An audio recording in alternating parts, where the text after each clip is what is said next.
नमस्कार. महाराष्ट्रात ना आरक्षणाच्या मुद्द्यावर सध्या खूप मोठी उलथापालथ सुरू आहे. म्हणजे सर्वोच्च न्यायालयाचा एक महत्त्वाचा निकाल आलाय आणि मग सरकारने ही एक घोषणा केली आहे आणि यामुळे अनुसूचित जातींसाठीच्या आरक्षणावर एक नवी जोरदार चर्चा सुरू झाली आहे. चला तर या विषयाच्या अगदी मुळाशी जाऊया आणि सगळं नीट समजून घेऊया. आता या सगळ्यातून एक मूलभूत प्रश्न पुढे येतोय की अनुसूचित जातींसाठीचं आरक्षण ते खरंच सगळ्यांपर्यंत समानतेने पोहोचते का? आणि याच प्रश्नामुळे ना उपवर्गीकरण ही एक संकल्पना जोरात चर्चेत आली आहे.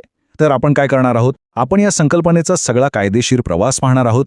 मग उपवर्गीकरण म्हणजे नेमकं काय हे अगदी सोप्या भाषेत समजून घेऊ. यावर कोणाचं काय म्हणणं आहे, म्हणजे काय मतांतरे आहेत ते तपासू आणि सगळ्यात महत्त्वाचं याचा आपल्यासारख्या सामान्य माणसाच्या आयुष्यावर काय परिणाम होऊ शकतो याचाही विचार करू. तुम्हाला जर पूर्ण व्हिडिओ बघायचा असेल तर खाली रिलेटेड व्हिडिओमध्ये क्लिक करा आणि पूर्ण व्हिडिओ बघा. जय भीम.